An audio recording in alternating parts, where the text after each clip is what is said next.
अस्सलाम वालेकुम नाजरीन, उम्मीद है आप लोग खैरियत से होंगे। नाजरीन, आज कहने को तो हफ्ते का दिन है, लेकिन हफ्ता भी आज इसी तरह लग रहा है जैसे कोई सोमवार हो, मंगल हो, बुध हो, कि जैसे पीक डेज होते हैं, बहुत सारी एक्टिविटीज़ हो रही होती हैं, आउनियाँ जानियाँ वेखन वाली होंदियां ने। तो आज भी कुछ ऐसे हुआ कि खबरियत के लिहाज से आज का दिन बहुत ही अहम था। और जो कि हमारे लिए भी और हमारे जो जानने वाले हैं उनके लिए भी बहुत इम्पॉर्टेंट दिन था। इवन कि मेरे लिए आज मैं चाह रहा था कि मैं विलाग कोई नागा कर दूं, कुछ वजूहात की बुनियाद पे, लेकिन मुझे लगा कि नहीं, हमारे नाजरीन कहीं पीछे ना रह जाएं। तो जो दो तीन अहम डेवलपमेंट्स हुई हैं, मैं जो कल जिक्र किया था उससे बात को आगे लेकर जाता हूं, क्योंकि एक तो उसका फॉलो अप है। आपको कल मैंने बताया था कि इंडिया वाले पाकिस्तान को किस तरीके से धमकी अमेज़ पैगामात भेज रहे हैं। कि पहला ये पैगाम आया उनकी एक फॉर्मर एम्बेसडर की तरफ से कि कोई इसराइल पाकिस्तान पर हमला करने वाला है, और ये 3 हफ्तों के अंदर हो जाएगा। और साथ ही जो उनके कोई डांसर किस्म का एयर चीफ है, उसने को बयान दे दिया कि पाकिस्तान को अगर ये काम पाकिस्तान नहीं करेगा तो हम इसको सफ़ा हस्ती से मिटा देंगे। तो इस बात का बहुत संजीदगी से नोटिस लिया गया है। और उस पर फिर आज जो ISPR की तरफ से या पाक फ़ौज की तरफ से उसका एक जवाब भी आया कि आप लोग अपनी औकात में रहें, फिर हम अर्ज़ करेंगे तो शिकायत होगी। यानी कि वो वाली कि अपनी अदाओं पे खुद ही गौर करें, हम अर्ज़ करेंगे तो शिकायत होगी, वो वाला उन्होंने बयान दिया। उन्होंने कहा कि अभी तो आपको जुम्मा ते जुम्मा 8 दिन नहीं हुए साढ़े को मार खाते हैं, तो हूँ तुम फिर जेड़ा को बड़का मारनी शुरू कर दी ने उनको। बेसिकली आप समझें कि हलासा ही है। और साथ ही उन्होंने कहा कि अगर पाकिस्तान नहीं रहेगा तो बचेगा इंडिया भी नहीं। अच्छा, इनको जो एक गलत फहमी रहती है वो ये समझते हैं कि पाकिस्तान लबूतरा जाए, इसको अटैक करना हमारे लिए बड़ा आसान है। और हम तो जी, हमारी तो बड़ी डेप्थ है और बहुत हम लंबे चौड़े हैं इंडिया वाले, यानी मतलब यह है कि रकबे के लिहाज से मैं बात कर रहा हूँ। तो उसका भी जो सारा बंदोबस्त मौजूद है कि कोई ऐसी सूरत हाल होती है तो पाकिस्तान ने वो दूजे नुक्कड़ तो किमें शुरू होना है, यानी कि जो एक ईस्ट से लेके आगे जो इनका जो वेस्ट तक जो है ना वो किस तरीके से आना है। तो तबाही अगर एक तरफ होगी तो वो सिर्फ एक तरफ नहीं होगी, दोनों तरफ होगी। और उसके लिए पाकिस्तान ने जो अपने मिज़ाइल तैयार किए हुए हैं वो पूरा इंडिया उनकी रेंज में आता है। तो एक तो इंडिया को ये मैसेज है। और नाजरीन, बेसिकली इस मैसेज का एक मकसद ये इसराइल को भी पैगाम देना था। बेसिकली अगर हम इसको जिस तरह मैंने कल आपसे बात की कि इसराइल ये कोशिश करेगा नहीं, लेकिन हमें किसी खुशफहमी में नहीं रहना चाहिए। वो कहते हैं कि आपका जो दुश्मन है उसमें अगर सलाहियत है आपको नुकसान पहुंचाने की, तो नीयत का क्या है? नीयत तो उसकी रातों रात बदल सकती है, किसी टाइम भी बदल सकती है। ताकत जब होती है तो बंदा वैसे ही पागल हो जाता है। ठीक है, तो लिहाजा जिसके पास ताकत है आपको उसके लिए तैयार रहना पड़ता है। हमें डैमेज करने की सलाहियत इंडिया के पास अगर है तो हमें उसके लिए तैयार रहना चाहिए। इसराइल के पास है तो हमें उसके लिए भी तैयार रहना चाहिए। तो आज का जो पैगाम है उसमें इंडिया के साथ साथ इसराइल को भी पैगाम है, क्योंकि इस बात में कोई शक नहीं कि खुदा न खास्ता, यानी कि अगर कोई इस तरह की हरकत इसराइल प्लान कर रहा है, जो कि मैं नहीं समझता वो कर रहा होगा, लेकिन अगर वो कर रहा है तो वो इंडिया के साथ मिलकर हरकत करेगा, वो अकेला नहीं करेगा। तो लिहाजा उनको एक जवाब दिया गया है, जिस तरह कहते हैं ना कि मुंह तोड़ किस्म का जवाब दिया गया है कि आपने पाकिस्तान की तरफ देखा भी तो आपके लिए आपका अंजाम अच्छा नहीं होगा। और नाजरीन, इसमें अल्हम्दुलिल्लाह ये कोई बढ़ के मारने वाली बात नहीं है।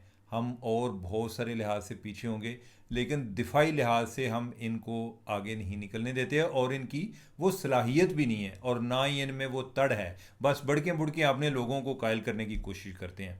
अब बातें हैं जो एक दूसरा टॉपिक है, वो भी एक खबर से उसका आगाज़ हुआ। तो नाजरीन, आज एक खबर छपती है फाइनेंशियल टाइम्स में, और उसके बाद एक उसकी एक हर तरफ धूम होती है। इवन जो इंटरनेशनल मीडिया है वो भी वो खबर पिक करके फाइनेंशियल टाइम को एट्रीब्यूट करके वो भी चला रहे हैं। फिर जो है पाकिस्तान से भी उसका जवाब आता है। खबर बहुत अहम थी, और उस खबर में आपको ये पता चलता है कि जो ट्रंप है उसके जो हमारे साथ कुर्बत आ रही है, उसके पीछे जो रिश्तेदारी हो रही है वो क्या चल रही है।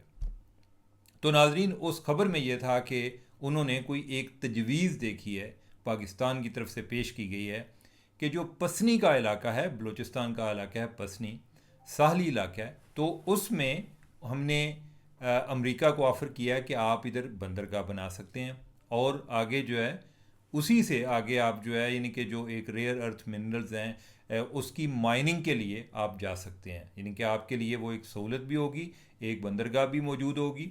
गवादर वाली जो है वो हम ऑलरेडी चाइना के साथ बना रहे हैं और ये जो है ये अमेरिका के साथ।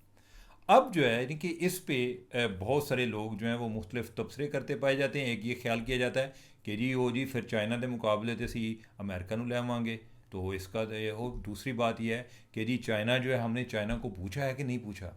अच्छा, एक ये जो बातें होती है ना पूछने वाली, कोशिश किया करें कि अपने दिमाग से काम लिया करें, लोगों से ना पूछा करें अपने फ़ैसले करते हुए। जब आप एक दफ़ा उनसे पूछते हैं ना, फिर वो बार बार आपको डिक्टेट करते हैं, वो आपको बच्चा समझना शुरू हो जाते हैं।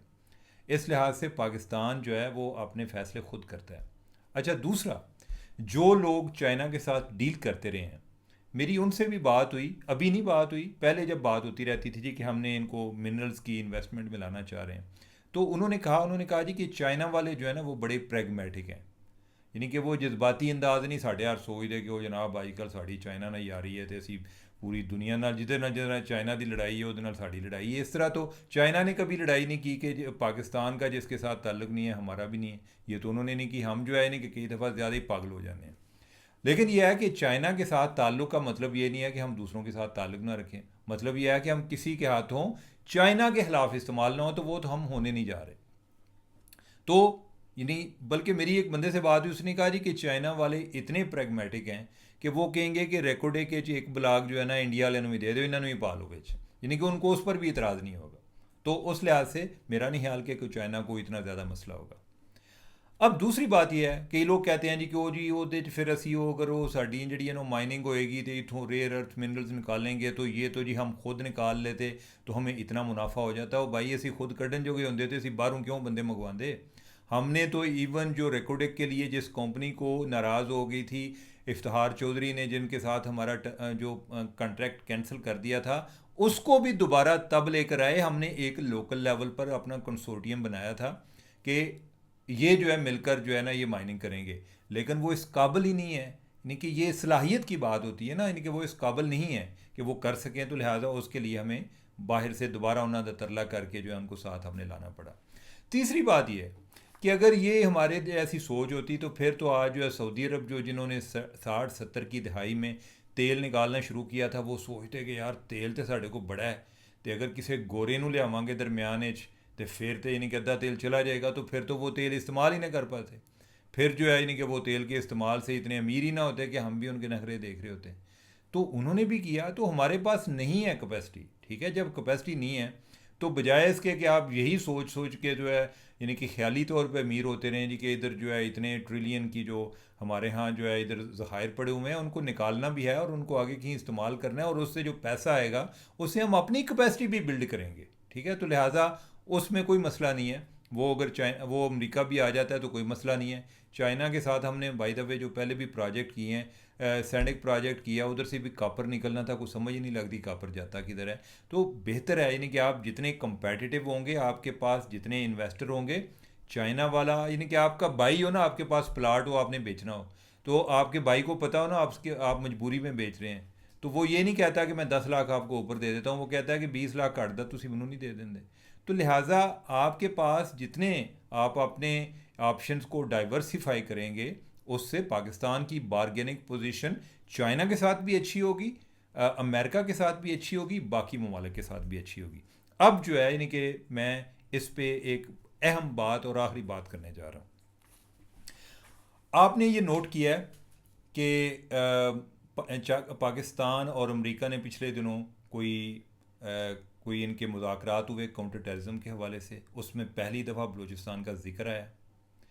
फिर मजीद ब्रिगेड को बलूचिस्तान अमेरिका ने दहशतगर्द करार दिया, और फिर यह है कि उन्होंने कहा कि पाकिस्तान के साथ हम इंटेलिजेंस शेयरिंग भी करेंगे कि बलूचिस्तान के हवाले से भी। और फिर जब अभी रिसेंटली एफसी के जवान शहीद हुए तो अमरीकी सफारतखाने ने उस पर उसकी मजम्मत भी की और उनकी शहादत पर अफसोस का इजहार भी किया। ये पहले नहीं हो रहा था, अभी क्यों हो रहा है, उसकी मैं आपको एक बैकग्राउंड बताता हूँ। नाजरीन, कुछ देर पहले की बात है, मैं किसी से यही रेयर अर्थ मिनरल्स के हवाले से जानना चाह रहा था कि ये क्या मामला है, अमेरिका के साथ क्या हो रहा है। उसने एक अमरीकी का नाम लिया जिसका मैं अभी आपसे जिक्र नहीं करूँगा। इस तरह वैसे ही एक गैर ज़रूरी बुंचाल पैदा हो जाता है। बहुत सारी चीज़ें जो है ना, इनकी खबरें खबरें मैं आपको इसी तरह बातों बातों में सुना देता हूँ, आपको समझ नहीं लगती, लिहाजा बात गौर से सुना करें। उसमें, और ये बड़ी पते वाली बात है, उसने ये बात की, उसने कहा कि एक बड़े अहम अमरीकी अहदेदार की बात कर रहा हूँ, और जो मुझे बताने वाला है वो एक अहम पाकिस्तानी अहदेदार था, कि उस अमरीकी अहदेदार ने कहा कि अगर अमेरिका बलूचिस्तान के अंदर इन्वेस्ट करे, या यानी कि अगर आप अमेरिका को बलूचिस्तान में रेयर अर्थ मिनरल्स की इन्वेस्टमेंट में हमारे साथ भी पार्टनरशिप कर लें तो बलूचिस्तान में अमन आ जाएगा। कैसी पते की बात की है, यानी कि इस बात पे गौर करें कि अगर हमारी इधर इन्वेस्टमेंट होगी तो इधर अमन आ जाएगा। अमन किससे? कि जो भी बलोच दहशतगर्द कर रहे हैं ये हम इनको नहीं करने देंगे। नाजरीन, उसके बाद मैंने देखा, जब ये मैंने बात सुनी थी उसके बाद मैंने देखा कि यही वाली जो हमारे काउंटर टेररिज्म पे जो उनके साथ मुज़ाकरात हुए, और फिर उसके बाद जो ये बात आई कि वो इंटेलिजेंस शेयरिंग होगी, इसका जो एक मतलब है, यानी कि इसका ज़रूरी ये मतलब भी नहीं कि अमेरिका करा रहा है, कि उधर जो हो रहा है अभी वो अमेरिका करा रहा है, मैं ये बात नहीं करता। लेकिन ये है कि हम ये तो बात करते हैं ना कि इंडिया करा रहा है, और हम सिर्फ ये कहते नहीं हैं, इंडिया के अंदर भी वो कई दफ़ा बढ़ के मारने से बाज नहीं आते, और वो बताते हैं कि जी हम जो बलूचिस्तान में इनके साथ करेंगे, यानी कि वो एक इनडायरेक्टली एडमिट कर रहे होते हैं कि बलूचिस्तान में हम कर रहे हैं। तो जब चाइना अमेरिका इधर आ जाएगा, या अमेरिकन इंटेलिजेंस अमेरिका की उस पर नज़र होगी, तो फिर इंडिया के लिए इधर शरारतें करना और मुश्किल हो जाएगा। अभी तक चाइना तो हमारा एक उधर एलाई है और चाइना की इन्वेस्टमेंट है, लेकिन चाइना ने उस तरह से हमारी हेल्प नहीं की, या ये है कि कोई कैपेसिटी का इशू है या मुझे नहीं आइडिया, लेकिन ये नहीं हुआ। यानी कि बल्कि बलोच जो हैं, यानी कि जो BLA वाले हैं, उन्होंने चाइनीज़ जो है उनको मारा है बेचारों को। यानी कि वो एक बड़ा हमारा सिक्योरिटी का इशू रहता था जी, कि सिक्योरिटी चाइनीज़ अपनी रख लें, या वो चाहते थे कि हम अपनी रख लें, हम कहते थे नहीं, सिक्योरिटी हम फ्राहम करेंगे। और अब यह है कि अब आपने नोट किया है कि जूं जूं ये बैकग्राउंड में इन्वेस्टमेंट की बातें चल रही थी, तो उस दौरान अमेरिका ने बलूचिस्तान पर नज़र रखनी शुरू कर दिया, और साथ इंडिया को पैगाम पहुंचाना शुरू कर दिया है कि हमारी इधर इन्वेस्टमेंट है, अगर इधर गड़बड़ होगी तो जो भी गड़बड़ करेगा हम उसको दहशतगर्दों का साथी समझेंगे। लिहाजा इस तनाज़र में ये जो इन्वेस्टमेंट है ये एक पॉजिटिव चीज़ है। अच्छा, दूसरा एक और चीज़ ये है कि क्या ये जो अभी हुकूमती मौक़िफ़ है वो ये कहते हैं कि अभी ये बात मैच्योर नहीं हुई, कि ये प्रपोज़ल की स्टेज पर है कि पसनी में वो अपनी एक बंदरगाह बनाए, तजारती बंदरगाह, यानी कि कोई नेवल बेस नहीं बनाना उधर के, जी उधर कोई अमेरिकन नेवी आ जाएगी, ऐसी बात नहीं है, तजारती बंदरगाह बनाए। ये बात भी हमें नहीं भूलनी चाहिए कि अगर अमेरिका की इधर प्रेजेंस होती है वो डेफिनेटली अपना एक स्ट्रेटजिकली इलाके पर नज़र रखेगा, उसको उसका फ़ायदा भी है। हम किसी को पूरी तरह तो उन्होंने आँखें बंद नहीं कर सकते ना, लेकिन यह है कि हमने अभी देखना है कि हमें कोई नुकसान तो ज़्यादा नहीं हो रहा। कास्ट बेनिफिट आप एनालिसिस करते हैं ना, देखते हैं कि इतनी इसकी कीमत है, इतना मुझे फ़ायदा है, उस बुनियाद पे आप फैसला करते हैं। ये तो नहीं होता कि सिर्फ आपको ही फ़ायदा हो और किसी को फ़ायदा ना हो, तो ऐसी बात नहीं है। तो उस लिहाज से जो अभी हुकूमती मौक़िफ़ है वो ये कह रहे हैं कि ये जिस प्रपोज़ल की बात कर रहे हैं वो अभी प्रपोज़ल स्टेज पर है, यानी कि अभी रिश्ते की बात की गई है, रिश्ता भेजा गया है, अभी उधर से जो मंगनी होना है या शादी होना है वो हुआ नहीं है। मंगनी की हद तक मुझे लग रहा है कि हुई है, क्योंकि पिछले दिनों कोई एक अमेरिकन कंपनी आई हुई थी और उन्होंने हमारे साथ जो बाहमी समझौते की याददाश्त पर दस्तखत किए हैं, यानी पहले हमने काफ़ी किए हैं, लेकिन ये कोई संजीदा पार्टी लग रही है। तो अल्लाह करे कि ये इस तरह से कोई इन्वेस्टमेंट आए तो चीज़ें जो हैं वो आगे बढ़ें। तो नाजरीन, आज के लिए इतना ही काफ़ी, मेरा ख्याल है कि कोई ज़्यादा ही हो गया। मुझे दें इजाज़त, अल्लाह हाफिज़।